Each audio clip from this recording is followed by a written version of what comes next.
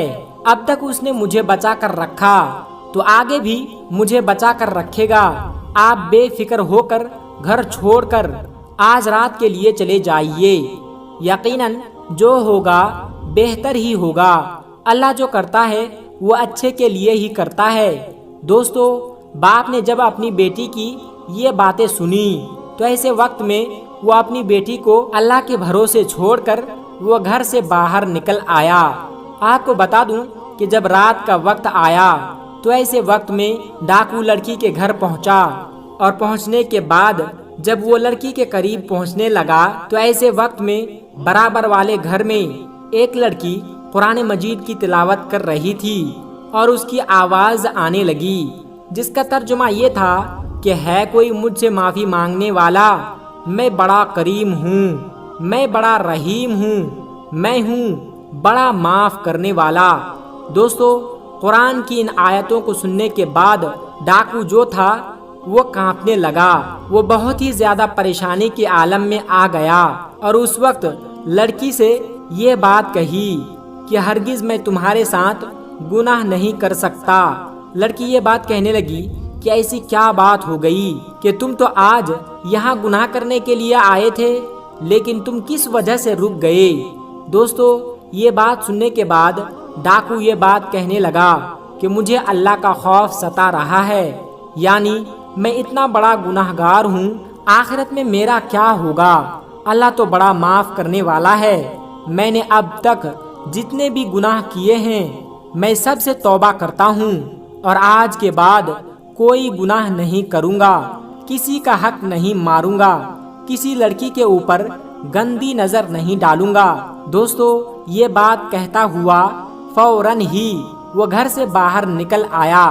ڈاکوؤں کے ساتھی نے جب ایسی حالت میں دیکھا تو وہ حیران ہوئے اور یہ بات کہنے لگے کہ آپ کو کس چیز کا خوف ستا رہا ہے؟ آپ سے دنیا ڈرتی ہے اور آپ کس سے ڈر رہے ہیں؟ اس وقت ڈاکو کہنے لگا کہ مجھے کسی کا خوف نہیں ہے سوائے اللہ تبارک و تعالیٰ کے، جو بادشاہوں کا بادشاہ ہے۔ میں نے آج سچے دل سے توبہ کر لی ہے، کیونکہ مجھے معلوم ہو چکا ہے کہ اللہ بڑا معاف کرنے والا ہے، بڑے سے بڑے گناہوں کو معاف کر دیتا ہے۔ اس لیے میں نے سچی توبہ کر لی ہے اور آج کے بعد میں کبھی کسی لڑکی کی طرف گندی نظر نہیں ڈالوں گا اور آج کے بعد کبھی کسی غریب کا حق نہیں ماروں گا۔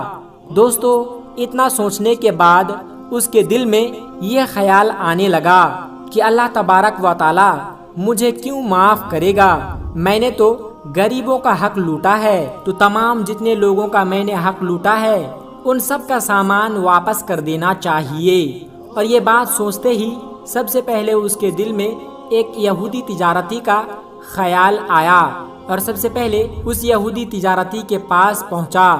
جب یہودی تجارتی نے ڈاکو کو دیکھا تو یہ بات کہنے لگا کہ اب یہاں پر کیوں آئے ہو؟ سب کچھ تو تم لوٹ کر لے کے گئے ہو، اب کیا مجھے بھی لوٹ لے جاؤ گے؟ تو اس وقت ڈاکو کہنے لگا کہ ہرگز نہیں، اب میں تمہیں لوٹنے کے لیے نہیں آیا ہوں، بلکہ جو میں نے تمہارا سامان لوٹ کر لے گیا تھا وہ تمام سامان واپس لوٹانے کے لیے آیا ہوں۔ میں نے سچے دل سے توبہ کر لی ہے، کیونکہ اللہ تبارک و تعالی بڑا کریم ہے، بڑا رحیم ہے، وہ سب کو معاف کرنے والا ہے۔ میں نے جو گناہ کیے ہیں میں اس پر شرمندہ ہوں، اس لیے تمام سامان لوٹانے کے لیے آیا ہوں۔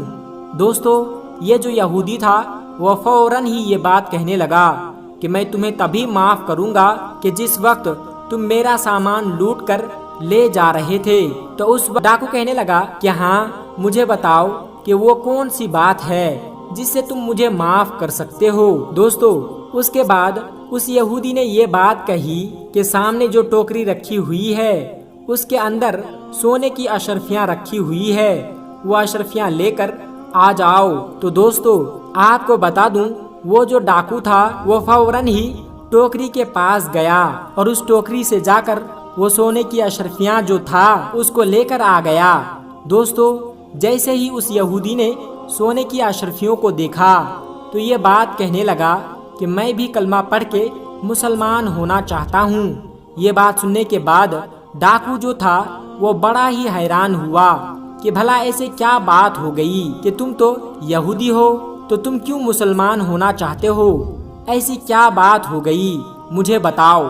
دوستو، تو ایسے وقت میں یہودی کہنے لگا کہ دراصل آخری نبی یعنی پیغمبر حضرت محمد صلی اللہ علیہ وسلم نے ارشاد فرمایا تھا کہ اگر کسی شخص سے اللہ تبارک و تعالی راضی ہو جائے اور وہ اس وقت سچی توبہ کر لیتا ہے تو اگر وہ شخص مٹی کو بھی چھو لے تو مٹی بھی سونا بن جاتی ہے۔ دراصل جس ٹوکری کے نیچے سے تمہیں سونے کی اشرفی لانے کے لیے کہا تھا اس ٹوکری کے اندر ایک بھی اشرفیاں نہیں تھی، دراصل اس کے نیچے تو سانپ رکھا ہوا تھا۔